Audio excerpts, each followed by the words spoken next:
c'est Amandine et je vous retrouve aujourd'hui pour une nouvelle vidéo.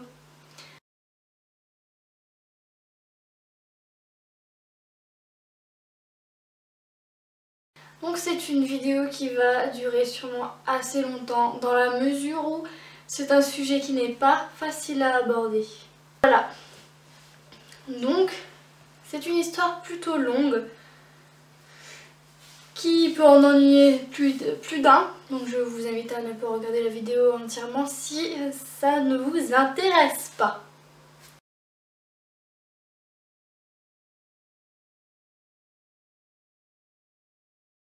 Si vous avez regardé ma vidéo sur les ex, vous comprendrez certainement de quoi je parle. J'étais pendant 2 ans avec cette personne.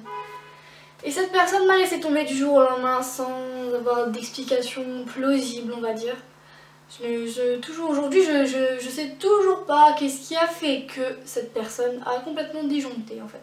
Donc le 25 mai 2014. Et j'ai passé un sale moment. Hein. Le 25 mai, j'avais proposé à mon ex qu'on arrête les frais parce que ça devenait totalement ridicule. Voilà. Puis est arrivé un autre événement.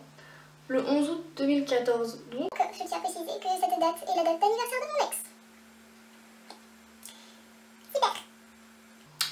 Donc mon ancien chien est décédé ce jour-là. Il est décédé sous mes yeux, donc d'une crise cardiaque. J'étais tranquillement en train de regarder la télé avec ma maman quand c'est arrivé. Voilà. Ça a été très dur pour moi à encaisser, sachant que ce chien dormait avec moi toutes les nuits. Et quand il est mort, j'ai commencé à angoisser. Oui. Donc voilà, quand il est mort, j'ai commencé à angoisser le soir même en fait. Parce que j'avais l'habitude de l'entendre ronfler sur le tapis. Et moi qui est totalement parano, hein, qui pensais encore qu'un fantôme aurait pu venir m'attaquer pendant la nuit. Voilà, je vous laisse vous moquer de moi. Et ben j'ai commencé grave à paniquer. Voilà ce qui a fait que j'angoissais, j'ai pas réussi à dormir. Et voilà, ça a commencé de ça. Donc voilà, le temps est passé, je me souviens qu'un médecin m'avait donné un traitement... Un traitement hein. homéopathique. Et du coup, ça avait l'air de marcher. J'arrivais à m'endormir le soir. Hein. J'étais tout le temps déprimée, tout le temps en train de pleurer. Ça allait pas. En septembre, je crois que c'était une semaine après la rentrée, un soir, je suis allée me coucher. Et là, je crois que ça a été la pire nuit de toute ma vie. En fait, j'avais mal en bas du ventre à droite. Et du coup, j'étais en train de me demander si j'avais pas l'appendice. Voilà. C'est possible, hein, c'était fort possible. Sauf que j'ai commencé, je sais pas ce qui m'est arrivé, en fait j'ai commencé à tellement paniquer que mon bras droit a commencé à s'endormir. De là, je me suis sentie vraiment pas bien. Et j'ai senti par la suite que ma jambe droite s'endormait également. Et après, quand c'est arrivé au niveau du visage, j'ai commencé à sauter du lit, à courir chez ma mère. Je vous explique, en fait j'avais tout le côté droit qui fourmillait en fait. Je sais pas si ça se dit, il y avait des fourmis dans tout mon côté droit en fait. Et ben, j'ai grave paniqué, j'ai eu très peur et puis ma mère qui a remis une couche au-dessus. Oh, pas que c'est un AVC? Non, c'est pas un AVC. Heureusement, c'était pas un AVC. Et si ça avait été un AVC, j'aurais jamais pu bondir dans mon lit comme ça. Mais voilà, certes, je n'arrivais plus à respirer correctement. Et en plus de ça, mon cœur palpitait. Mais quand je vous dis palpiter, c'était 132 pulsations minimum. Hein. Donc ma mère m'a proposé de passer la nuit dans son lit pour voir si ça allait mieux. J'ai réussi à m'endormir à 3 h du matin il me semble. Et le lendemain, ben j'avais école. Bon, je me suis quand même rendue à l'école, ça allait un peu mieux le matin. Et d'un coup, j'étais en cours d'histoire, je me souviens. C'était avec un prof qui était super drôle. Et pour une fois, il ne me faisait pas rire du tout. C'est-à-dire que les palpitations ont recommencé à venir. J'ai commencé à avoir du mal à respirer, le bras droit qui s'endormait. Rien qu'à en parler, ça m'angoisse en fait, c'est affreux. J'avais une boule au ventre mais énorme et du coup j'ai demandé à sortir et aller, à l'époque j'étais encore au lycée. Et du coup on m'a envoyé c'était chez enfin c'était spécial en fait l'établissement dans lequel j'étais, les entrées étaient filtrées, les sorties étaient filtrées. On m'a envoyé chez cette personne là et elle m'a dit qu'elle faisait aussi des crises d'angoisse et que ça ressemblait fortement à une crise d'angoisse ce que j'étais en train de faire. Donc elle a appelé ma mère et quand ma mère est venue me chercher et je lui ai dit maman, emmène-moi à l'hôpital s'il te plaît, c'est vraiment urgent, j'ai vraiment l'impression, la forte impression que je vais mourir. Ma mère elle m'a regardée, elle m'a dit t'es dingue, tu vas pas mourir hein. Et enfin je sais pas si vous avez déjà fait une crise d'angoisse, mais au moment où vous faites une crise d'angoisse, vous êtes tellement apeuré que vous avez peur de mourir et vous ressentez comme si vous allez mourir ou comme s'il allait vous arriver un truc affreux en fait. C'est ça, c'est totalement ça les crises d'angoisse. J'en ai fait une hier soir, c'était catastrophique, ça faisait largement, facilement 6 mois que j'en avais pas fait et j'en ai fait une hier soir au lit, alors je vous raconte pas. C'est un moment de panique totale, genre, admettons, vous connaissez, voilà, la rupture d'anévrisme, vous connaissez ça? Et ben moi hier soir, je dormais et je me suis réveillée et j'ai eu très mal à la tête. Et sur le coup, pour se dire oui, c'est qu'il y a un petit point dans la tête, ça va aller, hein, on ne fait pas un drame. Et là d'un coup, tout ton corps commence, tu sens que tout ton corps commence à s'affoler, que tes mains tremblent, tes pieds tremblent et que tu te dis merde, c'est ce coup-ci, c'est vrai, c'est un AVC, c'est une rupture d'anévrisme, je vais mourir. Quand ton cerveau commence à paniquer, je te préviens, tout panique, tu n'arrives plus à contrôler rien du tout avec une crise d'angoisse, tu n'arrives plus rien à contrôler. Tu perds tout le contrôle. C'est comme si, j'avais appris à l'époque, on m'avait dit c'est comme si un lion te coursait. Tu ne penses qu'à ta survie. Tu cours et en fait il se passe la même chose à l'intérieur de ton corps, comme si un lion te poursuivait. Et en fait compte, non c'est pas ça, c'est que la peur, c'est voilà. Comment expliquer plus facilement? Voilà, c'est totalement ça. Et donc du coup avec ma maman on arrivait aux urgences et ça allait vraiment plus du tout. Mais comment vous dire que tout mon corps tremblait, je pleurais, j'avais tellement peur et j'avais tout ce côté qui était endormi, mais endormi de chez endormi, hein. J'avais des fourmis de ouf, ça allait vraiment pas du tout. Et du coup ils m'ont pris tout de suite en charge et ils m'ont fait un électrocardiogramme parce que sur le coup ils avaient vraiment très peur que j'étais vraiment en train de faire un AVC. Et au final, il en est sorti que c'était pas un AVC. On m'a donné des anxiolytiques. Non. On m'a donné des anxiolytiques. D'ailleurs, que j'ai pris 2 fois. J'étais complètement pétée, complètement sonnée. Je dormais toute la journée. Du coup, j'ai arrêté de les prendre. Et comment vous dire que c'est une période de ma vie assez difficile qui a commencé à ce moment-là. Toutes les nuits, je n'arrivais pas à dormir. J'avais des pressions dans le dos, dans le ventre, partout. Ça n'allait vraiment plus du tout. J'arrivais plus du tout à dormir. C'est voilà, tellement trop de choses qui sont arrivées en même temps je pense et qui ont bouleversé toute mon existence en fait. Et le fait d'avoir vu mon chien mourir sous mes yeux, je pense que c'est là que j'ai pris conscience qu'on mourait en une seconde en fait. J'ai vraiment pris conscience de ça et ça m'a vraiment traumatisée en fait. Voilà.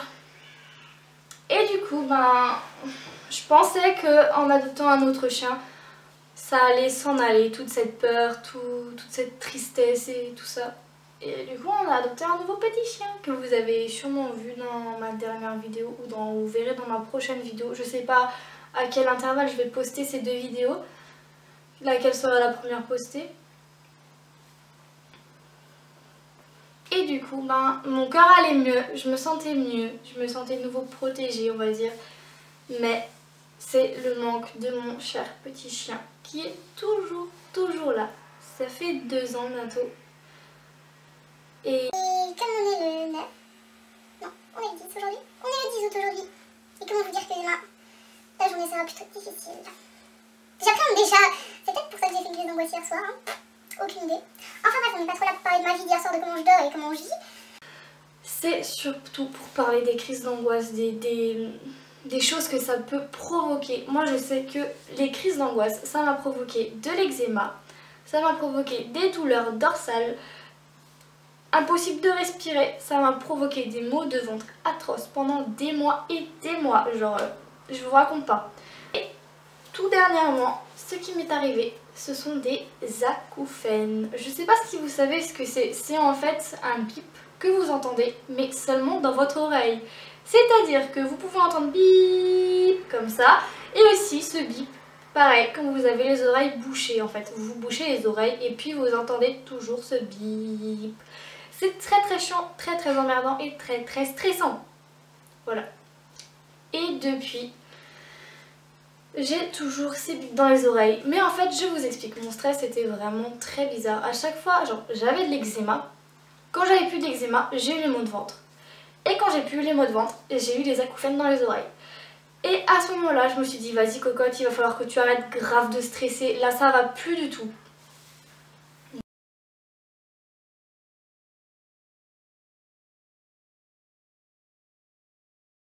Ce que j'ai fait qui a aidé grandement à m'en sortir, c'est que moi qui aime beaucoup écrire, qui aime écrire ce que je ressens, en fait c'est un peu comme si je me parlais à moi-même quand j'écrivais. C'est un peu ça en fait. C'est un peu ça. C'est un peu, voilà. En fait ce que j'arrive pas à dire, je l'écris.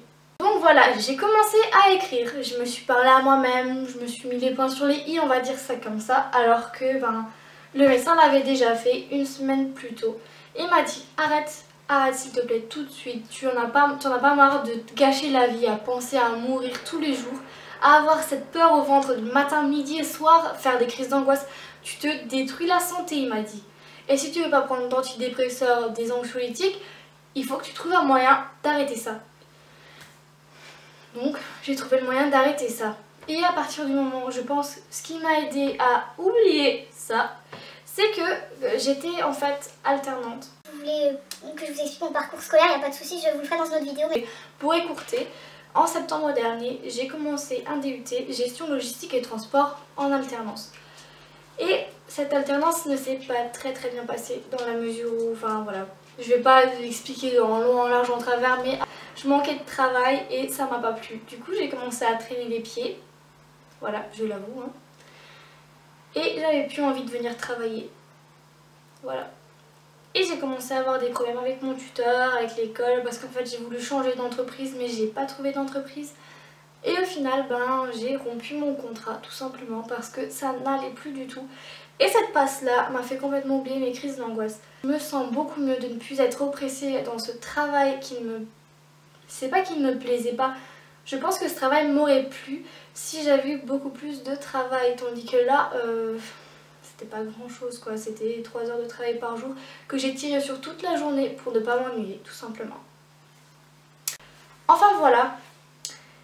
Ça m'a fait oublier mes crises d'angoisse, mais là, depuis que je suis à la maison, j'ai commencé à lâcher la pression. Sincèrement, ça n'allait plus du tout. J'ai commencé à être méchante avec tout mon entourage. J'ai commencé à leur crier dessus, à ne plus être agréable du tout.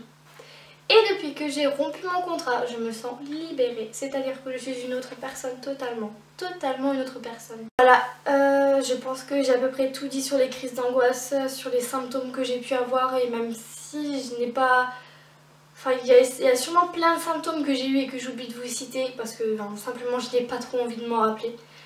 Mais sincèrement, gardez espoir, vous allez vous en sortir.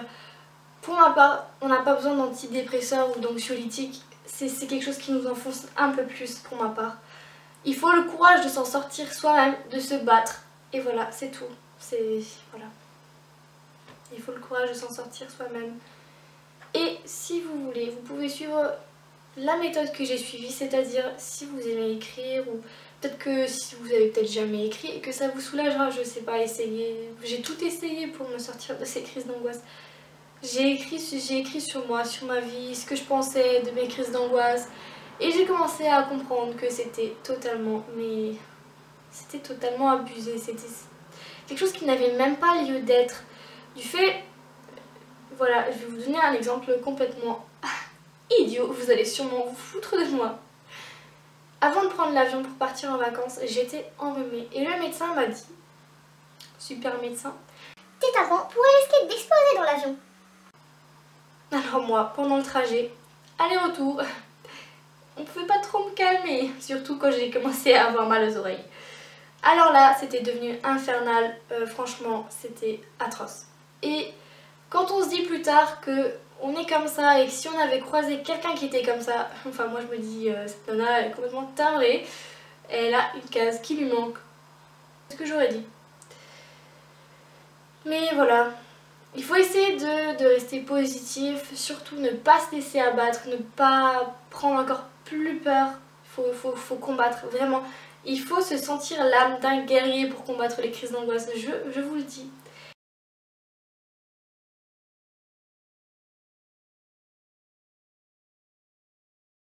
Et surtout en ayant pris 10 kilos à force de manger, de me dire ouais ben console-toi par la bouffe, ça et ça, au moins quand je mange ça va mieux. Ben maintenant c'est quelque chose que je regrette et depuis que j'ai réussi à stopper ces crises d'angoisse, j'ai réussi déjà à perdre 5 kilos, c'est énorme et franchement ça fait du bien.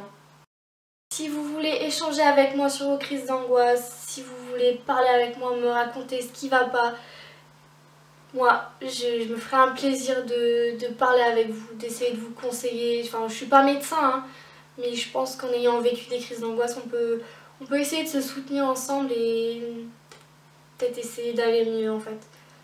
C'est ça. Sur ce, je vous invite à vous abonner, à me laisser des pouces vers le haut. Et surtout, si vous voulez discuter avec moi, me retrouver sur mes réseaux sociaux qui sont Facebook, Instagram et Snapchat.